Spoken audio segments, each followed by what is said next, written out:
Bom dia, boa tarde, boa noite. Eu sou o professor Gabriel Azevedo, mestre e doutorando em Linguística pela Universidade de Brasília, professor de língua portuguesa e de redação aqui da Help Educação, e hoje nós teremos uma aula muito interessante, consoada de Manuel Bandeira, uma aula importante porque a gente vai ter aí já a primeira fase do modernismo brasileiro e a gente tem algumas características importantes que dizem respeito aí à configuração não só do Estado brasileiro, mas também daquilo que nós vamos entender como a literatura moderna, tá?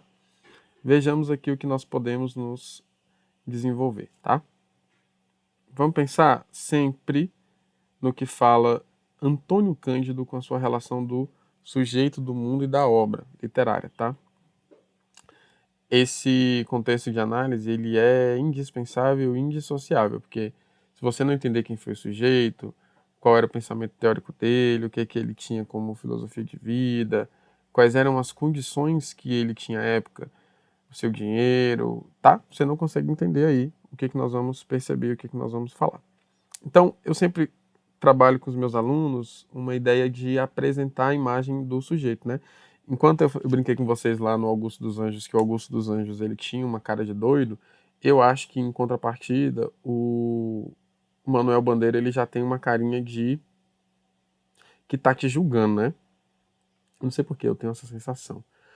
Então, Manuel Bandeira, veja aí, 1886, 1968, foi um dos mais importantes escritores da primeira fase do modernismo e um dos pontos mais altos da poesia lírica nacional. É considerado um dos maiores clássicos da literatura brasileira ali do século XX. A poesia Vou-me embora para Passárgada, você pode perceber que essa poesia aí de Vou-me embora para Passárgada, você já pode perceber que é uma das mais famosas dele, nesse sentido aí, tá? E aí o que é que você vê? Que ele foi um professor de literatura, crítico literário, crítico de arte, foi eleito para a cadeira número 24, nesse sentido aí, da Academia Brasileira de Letras. E ser eleito, né, para essa academia, ela é muito importante, porque, como que eu posso dizer assim, não é qualquer pessoa que vai ser eleito para uma Academia Brasileira de Letras, né? Não é qualquer pessoa que consegue essa pequena proeza. Pelo contrário, a gente vai perceber que poucos são os que têm essa possibilidade, né? E aí, o que é que eu acho interessante de a gente perceber? Que nós temos um contexto de que Manuel Bandeira, ele era de Recife, né? Pernambuco, nasceu no dia 18 de abril de 1886, era filho de um engenheiro, e de Francelina Ribeiro, abastada família de proprietários rurais, advogados e políticos. Então, veja, é uma pessoa que tinha condição, né? É uma pessoa que tinha condição, no sentido de que é uma pessoa que não era pobre, tá? Só isso já mostra pra gente que era uma pessoa de família abastada e que tinha condição financeira de se sustentar. E isso não é bom pra gente pensar numa literatura social, né? Porque geralmente a gente pensa na literatura mais social de pessoas que nasceram pobres e, enfim, mas não era comum à época que as pessoas pobres ascendesse socialmente no sentido de promover uma literatura, de promover o contexto estético do que nós entenderíamos como a arte brasileira, né? O avô materno dele, Antônio José da Costa Ribeiro, foi posteriormente citado no poema Evocação do Recife. A casa onde ele morava, localizada na Rua da União, no centro do Recife, é citada como a casa do meu avô, dentro de um poema, tá? Iniciou os seus estudos em Recife em 96, com 10 anos, e aí mudou-se com a família para o Rio de Janeiro, onde concluiu o curso secundário no Colégio Pedro II, que é um colégio público hoje lá no Rio de Janeiro.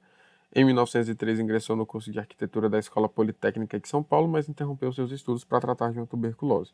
E aí a gente sempre considera que isso é importante, porque quando a gente fala que ele foi tratar de uma tuberculose, ele sempre acreditou que morreria cedo, porque alguns outros pregressos autores da literatura brasileira já tinham também morrido de tuberculose, que era uma doença que à época a ciência já não havia se desenvolvido ao ponto de tratá-la, né?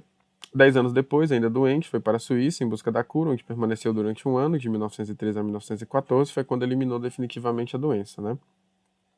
Nesse período conviveu com um poeta francês, internado na mesma clínica, Paul Eluard, sem a menor esperança de sobreviver, conforme confessou no poema Pneumotórax, do livro Libertinagem, Livro este também, tá? É o livro Libertinagem, que encontra aí o texto de Consoada, né?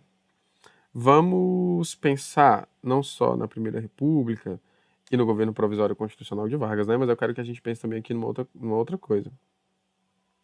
Eu quero que a gente pense aqui nas vanguardas europeias, tá? As vanguardas europeias, quando a gente pensa aí nesse sentido, eram, digamos assim, um momento de transição muito importante dentro daquilo que a gente entende como arte. Elas foram movimentos artísticos e literários que surgiram principalmente nas primeiras décadas do século XX. Entre as principais estão o futurismo na Itália, o cubismo na França, o expressionismo na Alemanha, o dadaísmo na Suíça e também o surrealismo ali junto com o cubismo já na França, né?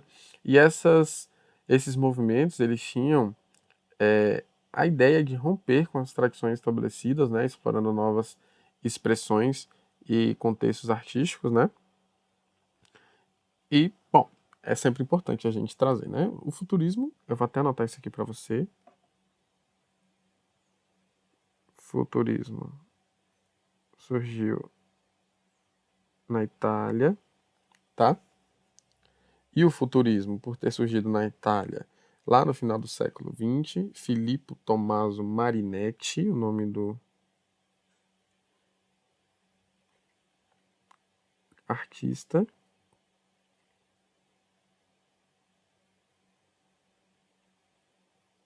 Acho que tem dois T's, Marinetti, sabia?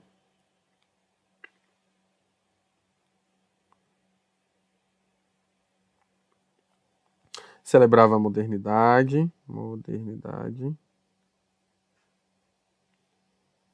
a velocidade, a tecnologia,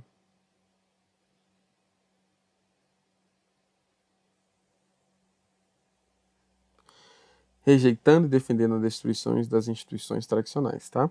O cubismo. Se o futurismo é da Itália, o cubismo é da França. Beleza? Principalmente com o Pablo Picasso, e aí a gente conhece bem esse, né? Georges Braque também, mas o Pablo Picasso é o mais importante, né? Braque. O que, que nós temos aqui? Arte desmantelada.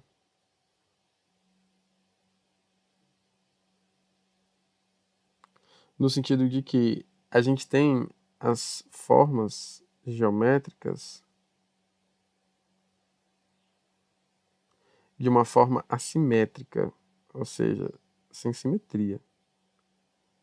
Múltiplos pontos de vista, uma geometria muito abstrata, né?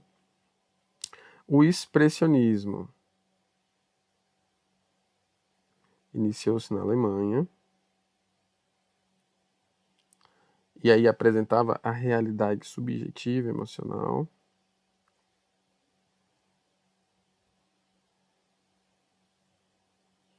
Muitas vezes distorcendo cores e formas.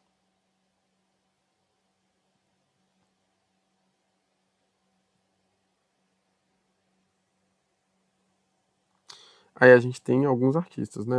Edvard Munch,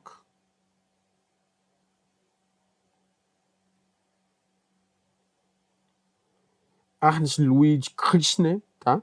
Também, não vou escrever porque é muito difícil falar esse nome e escrever também, tá? Aí a gente teve outra, dadaísmo, tudo ismo, né? Que surgiu na Suíça durante a Primeira Guerra Mundial, caracterizando as rejeições às convenções artísticas e sociais, incorporando o absurdo, a irracionalidade.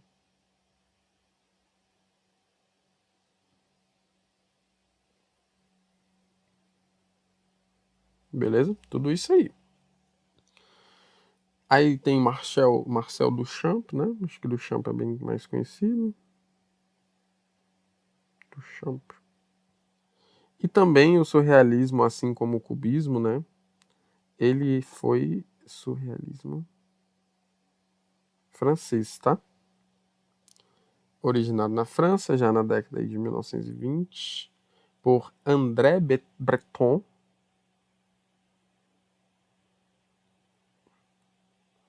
em que a gente tinha aí a ideia do inconsciente, a ideia da, digamos assim, do mundo dos sonhos, quase um aspecto de retomada ali do romantismo português, né, e brasileiro também. Bom, são vanguardas. Aí, no Brasil, a gente está passando por uma história muito interessante, que é a Primeira República Brasileira, ou alguns costumam dizer também que é a República Velha, né? A gente sabe que a proclamação da República aconteceu em 1889, em um golpe militar liderado por Deodoro da Fonseca,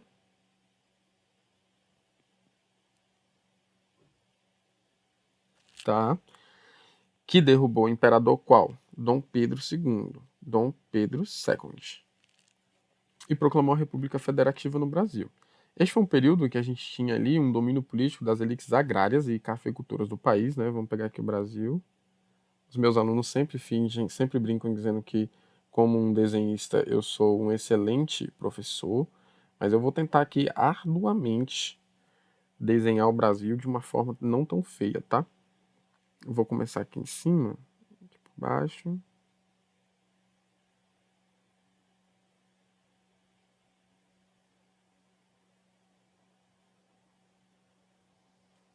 Ah, meu Brasil tá lindo, pô, dá ideia, solta a voz. Lindo, lindo, lindo, tá?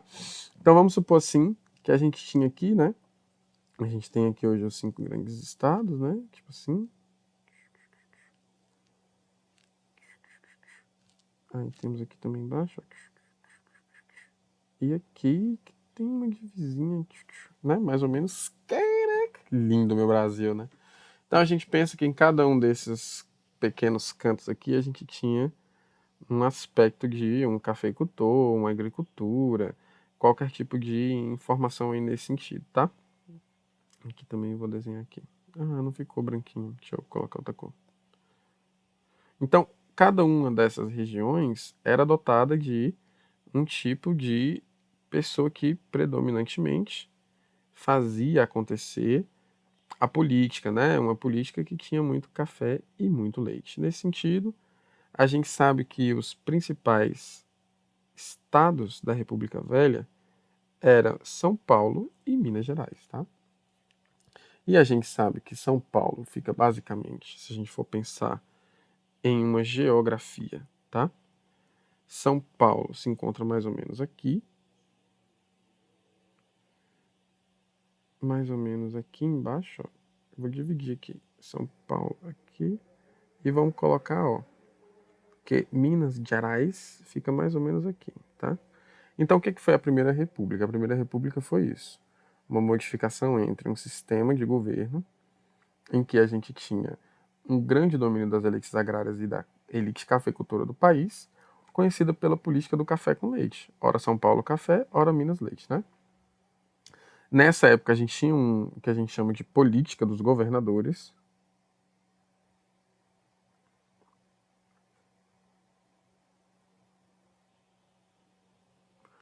que foi um acordo informal entre o governo federal e os estados, onde o presidente da República garantiu o apoio político aos governadores estaduais em troca de um apoio político em âmbito nacional, isso pelo que a gente considera o voto do cabresto. O coronelismo, nesse sentido, coronelismo, então, era uma prática comum, porque a gente tinha os coronéis, que eram grandes proprietários de terra, e existia uma forte influência política sobre as populações locais, controlando o voto, garantindo poder para si e para seus aliados. Os movimentos sociais durante a Primeira República tiveram grande importância, como a revolta da vacina,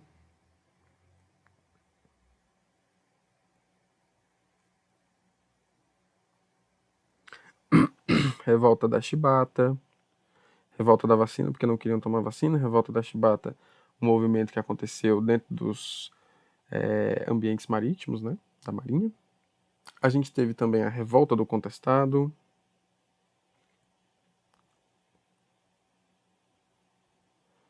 Você percebe que a gente tem aí grandes revoltas, né?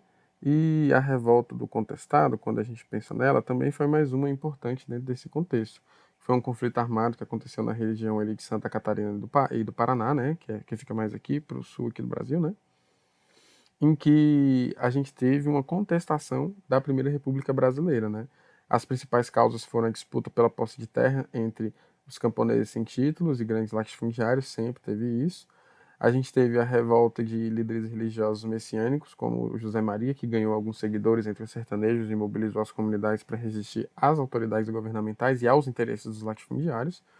E o conflito ele foi armado no sentido de que a gente teve ali os sertanejos fanáticos resistindo, não sempre, mas alguma parte ali do poderio militar, que à época também tinha grande poderio militar. Hoje em dia, nosso exército é achincalhado, né? Coitado dele. Muita repressão, e o legado foi importante para a gente nesse sentido, né? Aí você vê que a República durou, Primeira República, a República Velha durou até 1930, né? Que ocorreu a revolução liderada por Getúlio Vargas, que resultou da queda do presidente Washington Luiz e instaurou o que a gente chama de um regime novo, né? Aí quando a gente fala do governo provisório e constitucional de Vargas, a gente já tem uma mudança naquilo que a gente entende como a política do café com leite, né? Getúlio Vargas exerceu um papel significativo na história política do Brasil, porque ele liberou o governo provisório quanto o governo constitucional. O governo provisório de 1930 até 34, alguns dizem que até 37, em que Vargas assume o poder. Ele adota uma série de medidas reformistas, como a criação do Ministério do Trabalho, da Indústria e do Comércio, regulamenta o trabalho, cria a Justiça do Trabalho, implementa políticas de industrialização e modernização econômica, principalmente no Sul. O governo provisório também consolidou o poder político centralizador do governo, reprimiu opositores políticos, além de promover uma série de intervenções estatais na economia. Em 1934, ele foi eleito pelo Congresso Nacional e promulgou uma nova Constituição. A Constituição de 34 estabeleceu um regime democrático com garantias de direitos individuais, liberdade de expressão, voto secreto. Durante esse período, ele continuou implementando políticas de modernização econômica e social, incluindo a expansão da industrialização, a implementação de leis trabalhistas. No entanto, o governo provisório dele foi marcado por tensões políticas e sociais, incluindo conflitos com grupos de oposições e setores conservadores da sociedade. E é importante notar que esse governo foi interrompido em 1937, quando ele instituiu o Estado Novo, um regime autoritário que durou aí até 1945. Durante esse período, Vargas governou o Brasil com os poderes executivos, suprimindo a oposição política e restringindo ali as liberdades civis, né? E aí, quando a gente fala do governo do Estado Novo, a gente já tem uma outra ideia sobre o que foi o Brasil, né? Porque o Estado Novo foi de 1937 a 45, que, como eu já falei, e teve início quando Getúlio Vargas dissolveu o Congresso Nacional, fechou o Supremo Tribunal Federal e trouxe para si o poder, né? A gente fala que isso é uma centralização de poder nesse sentido, porque você tira a característica ali do legislativo de criar as leis, você tira ali do judiciário a característica de avaliar as leis, né, julgar as leis, e durante esse Estado Novo ele concentrou amplos poderes, né, governando por meio de decretos-leis, controlando todos os aspectos do governo e da sociedade, criou um Estado forte, centralizado, com um governo altamente, que a gente fala ali, centralizado e intervencionista na economia e também na sociedade, né. O regime do Estado Novo reprimiu durante a oposição política e a liberdade de expressão, reprimiu partidos políticos, foram proibidos aí sindicatos que foram controlados pelo governo, desenvolvimento econômico e industrial ocorreu por mais que a gente tivesse aí esse período conturbado, né? Em 1943, inclusive, a gente tem ali a consolidação das leis trabalhistas, que perduram até hoje, grande e importante movimento no sentido de que a gente tinha uma sociedade marcada por escravizados e, bom, você ter uma consolidação de leis trabalhistas ajudou, né? O Estado Novo chegou ao fim em 1945, após pressões internas e externas contra o regime autoritário. Externa você pode pensar em países, né? Uma aliança de políticos civis e militares forçou Vargas a renunciar ao poder, levando aí à redemocratização. E o Estado Novo você pode perceber que deixou um legado ambíguo na história do Brasil, sendo ao mesmo tempo responsável por avanços econômicos e sociais significativos, também teve grandes violações dos direitos humanos e restrições a liberdades civis e individuais. Então este era o mundo, rapidamente aqui, em que se concentrava Manuel Bandeira escrever Consolada, tá? Vamos pegar aqui só a obra agora para você. Eu vou fazer assim, eu vou ler e posteriormente eu faço meus comentários, beleza? Para que você aí não se perca em casa, beleza? Deixa eu só achar um amarelinho bom aqui. Ó, o nome do poema é Consoada. Quando a indesejada das gentes chegar, não sei se dura ou caroável, talvez eu tenha medo, talvez sorria eu diga, alô iniludível. O meu dia foi bom, pode a noite descer, à noite com seus sortilégios. Encontrará lavrado o campo, a casa limpa, a mesa posta, com cada coisa em seu lugar. Bom, quando a indesejada da gente chegar, você já sabe que a indesejada é quem? A morte.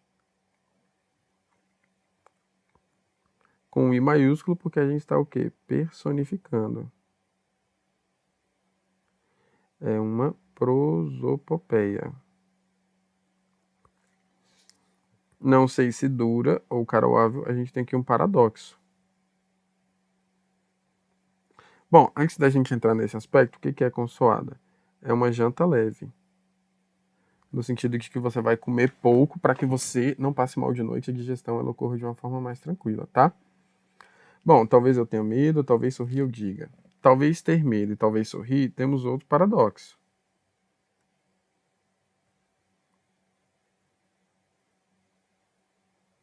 Ou seja, o que a gente percebe aí dentro dessa estrutura do poema? Que o poeta, ou o lírico, na verdade, né, melhor dizendo, ele tem uma estrutura ambígua, né? O meu dia foi bom, pode a noite descer. Ó, essa passagem temporal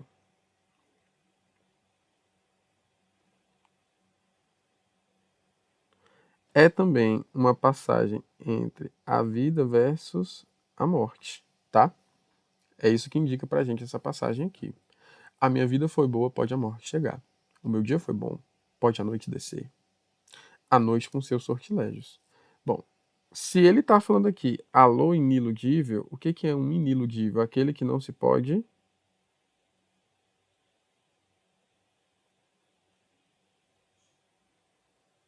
iludir. A morte.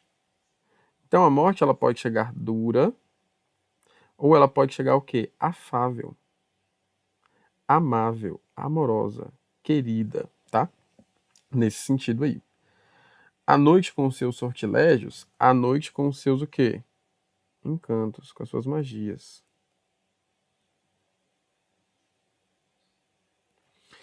Encontrará lavrado o campo, a casa limpa, a mesa posta, com cada coisa em seu lugar.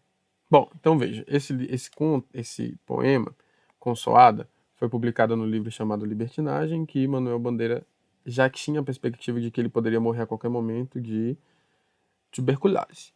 Então, a gente vê uma associação à morte em todos os momentos, tá?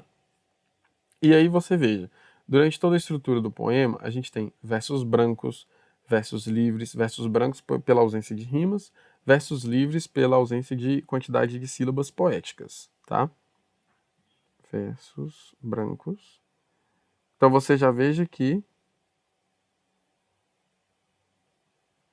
já temos uma marca da primeira geração do modernismo.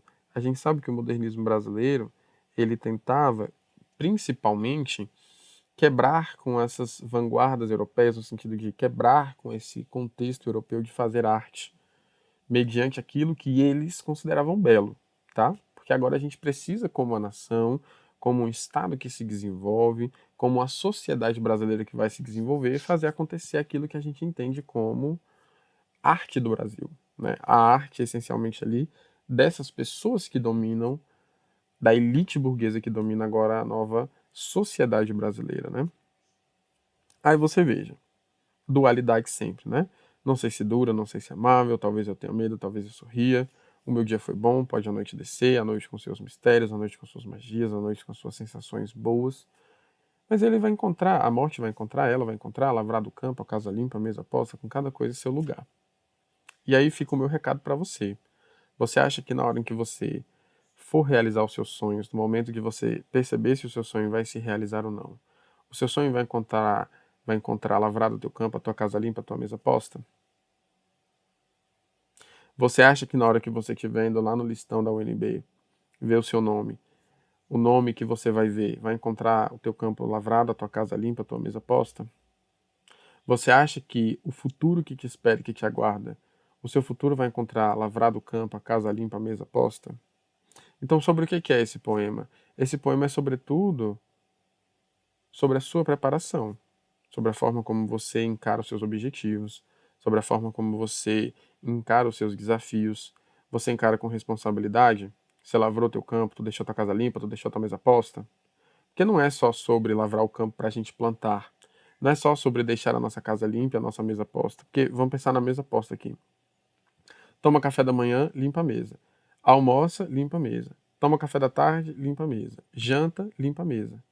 Pô, você se organizou 4 vezes. Tá limpo. Tá organizado, tá bonito. E o seu destino e o seu futuro?